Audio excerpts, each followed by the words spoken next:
Buenas tardes, Dios les bendiga, bienvenidos nuevamente a su programa Momentos de Victoria con su servidora, la pastora Olga María González. Siempre es un gozo, una alegría estar con ustedes, compartiendo la palabra. Gracias a Dios ya tenemos un año, mis amados, de estar con los Momentos de Victoria y ha sido un regalo de Dios. Vamos a orar. Mi Dios y Padre, yo te doy gracias en esta tarde por la vida de mis hermanos, de mis hermanas. Señor, gracias por mi hijo que siempre está produciendo este programa. Bendícelo, úsalo, Señor. Gracias, Padre bendito, por cada persona que está escuchando. Háblanos en esta tarde. En el nombre de Jesús. Amén. Amén, mis amados. Damos gracias a Dios por estar juntos. Y vamos a seguir. Ayer estuvimos viendo, ahí en la palabra de Dios, cómo ellos malinterpretaron y corrompieron la palabra. Cómo ante los ojos de Dios cometían pecado grave tras otro. Vimos cómo rechazaron el camino de justicia de Dios, no aceptaron al Mesías de Dios. Permitieron que la religión con sus tradiciones y rituales fuera más importante que suplir las necesidades básicas de la vida humana y las necesidades del hombre. El Mesías, el Señor Jesús, sabía que tenía que librar a la gente de un comportamiento tan esclavizante. Tenía que salvarlos para que pudieran adorar a Dios en libertad de espíritu.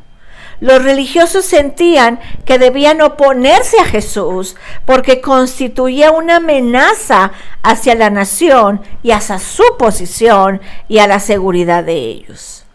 Así que el ataque de los religiosos asumió dos formas. Primero, intentaron desacreditar al Señor Jesús para impedir que la gente lo siguiera. Qué raro, la gente seguía al Señor Jesús. Siempre.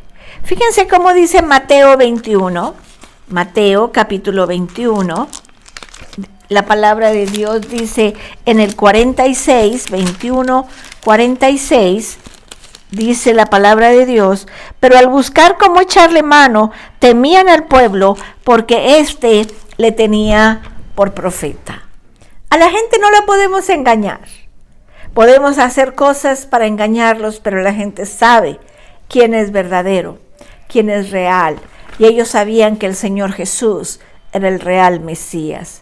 Así que ellos buscaron cómo desacreditarlo para impedir que la gente lo siguiera, pero era imposible. La gente veía los milagros, la gente veía la doctrina, la gente veía lo que el Señor hacía.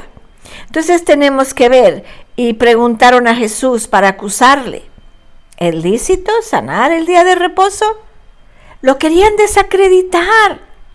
Y ahí en Lucas 6:7 dice, y le acechaban los escribas y los fariseos para ver si en el día de reposo lo sanaría a fin de hallar de qué acusarle.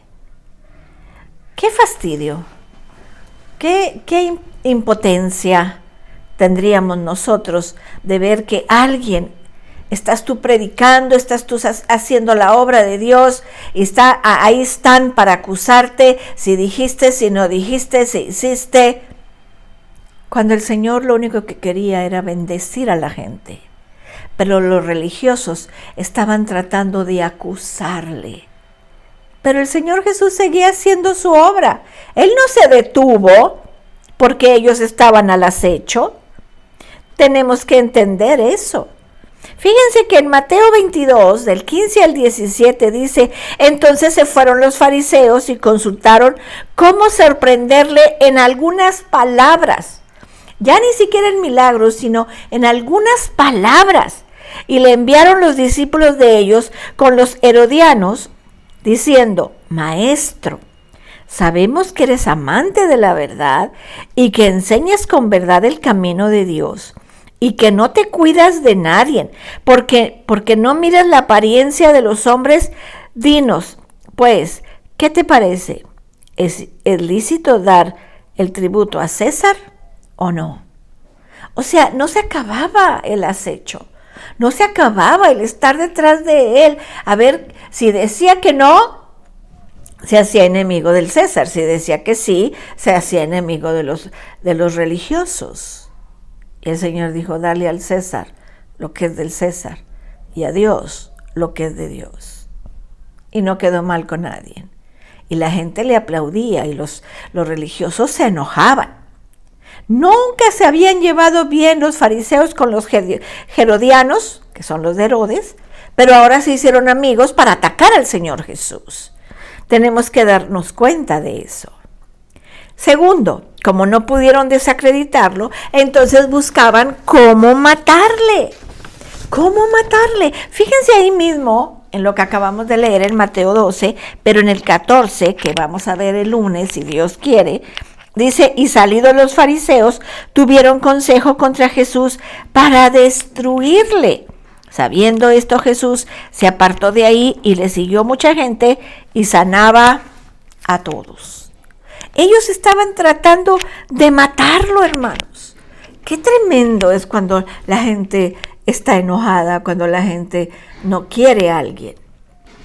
Tenemos que entender que Jesucristo era atacado por todos lados, por los saduceos, por los fariseos, por los herodianos, por el gobierno romano, aún dentro de su mismo grupo fue traicionado y negado.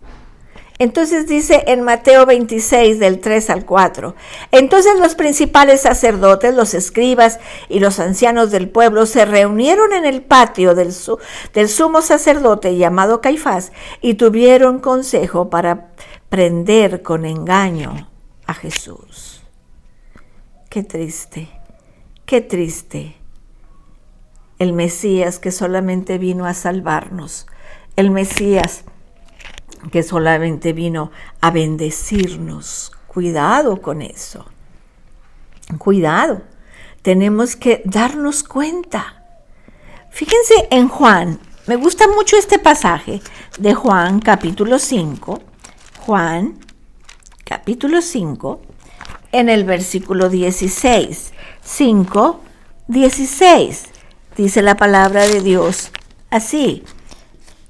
Dice, y por esta causa los judíos perseguían a Jesús y procuraban matarle porque hacía estas cosas en el día de reposo. Seguimos con lo mismo, con la ley. Y Jesús les respondió, mi Padre hasta ahora trabaja y yo trabajo.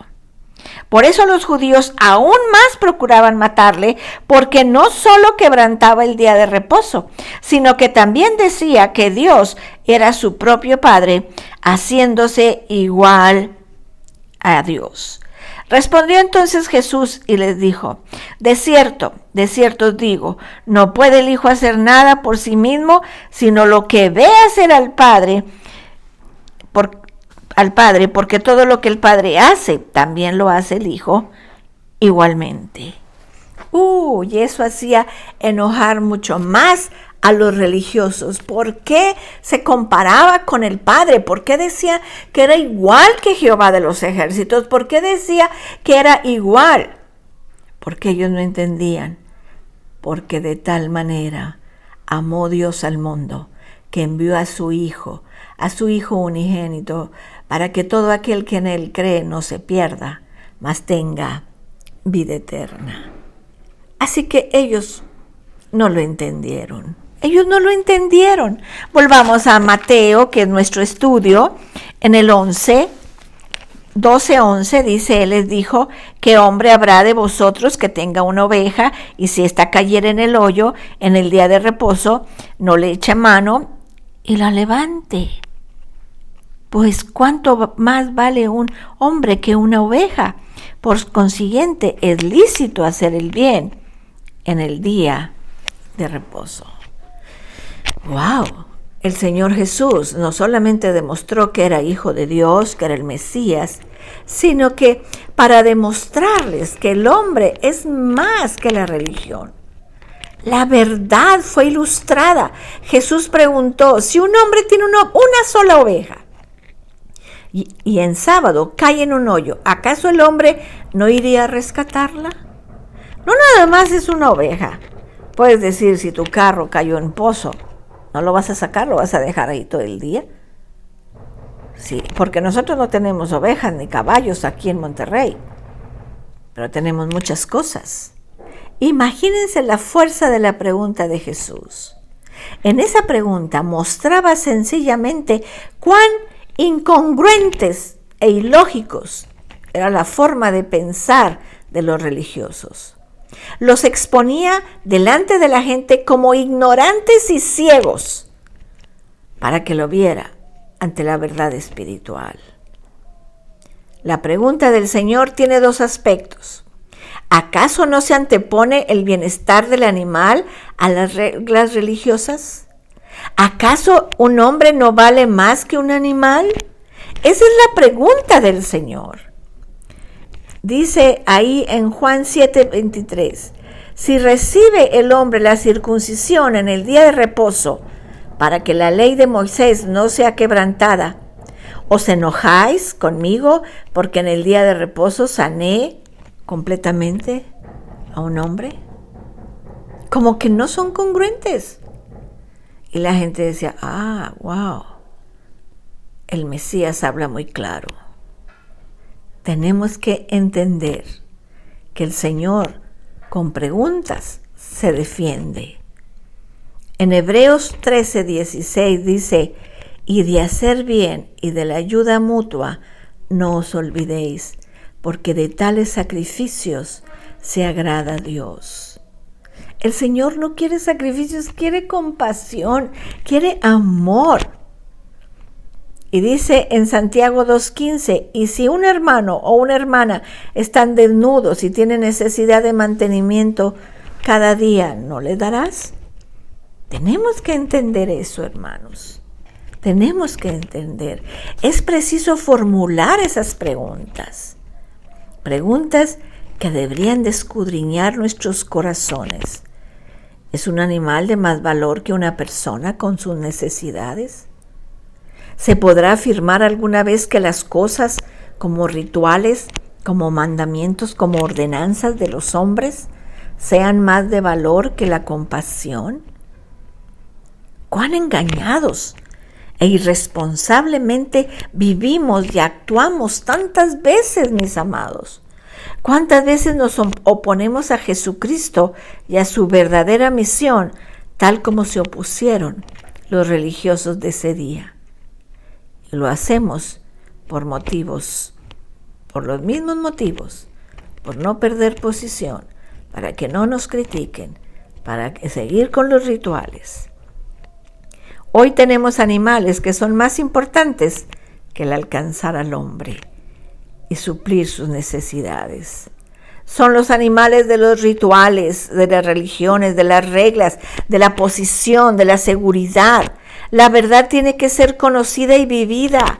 Es preciso establecer la prioridad. El hombre no solo es más racional que los animales. El hombre es espiritual. El hombre es capaz de adorar y vivir por siempre con Dios. Tú y yo, como seres humanos, tenemos la capacidad de abrir nuestro corazón y recibir a Jesús. Así que no nos pueden comparar con un animal. Los animales no son espirituales. Por eso el hombre y sus necesidades deben de recibir prioridad sobre los animales. Y si una persona tiene problema con esto, es señal de un corazón engañado y una mente enceguecida. ¿Cuántos de nosotros seguimos las formas religiosas antes de extendernos hacia el hombre para suplir sus necesidades? ¿Cuántos de nosotros tienen corazones engañados y mentes ciegas en nuestras prácticas de la religión? Y el Señor quiere que nosotros abramos nuestra mente, nuestro corazón y entendamos la verdad de Dios. Vamos a orar. Dios y Padre, gracias por esta tremenda palabra. ¿Qué es más importante, el hombre o el animal? No importa en qué necesidad o situación estemos, el hombre somos más importantes a los ojos de Dios. porque somos espirituales. Él puso espíritu y eternidad en nosotros. Gracias, Señor. Gracias, Padre. Ayúdanos a discernir las cosas espirituales y ser, Señor, compasivos con los que tienen necesidad. Gracias, Padre, en el nombre de Jesús. En esta tarde queremos orar por los que están enfermos y que siguen enfermos. Oramos por el hermano Jaime Ramos. Haz una obra completa, Señor. Oramos, Señor, por nuestra hermana Lourdes Guerrero. Oramos, Padre, por el papá de él y por don Eduardo Ibarra. Oramos por la prima de Alejandra, Señor bendito, Nicole, Padre, que va a estar en estudio, Señor, por esos tumorcitos que le han encontrado. Oramos por mi sobrina Olga, que mañana allá en Veracruz la van a operar de la vesícula. Que tú vayas delante de ella como poderoso gigante. Y oramos por mi nietecita Olga, con esa alergia en sus ojos. Padre, que tú pongas tu colirio sanador. En el nombre de Jesús. Amén. Amén, mis amados. Qué hermoso ha sido estar juntos. Qué hermoso es escuchar la palabra y edificarnos unos a otros. Los espero mañana viernes a las 6 de la tarde. Que Dios te bendiga, que Dios te guarde. Cristo te ama y yo también.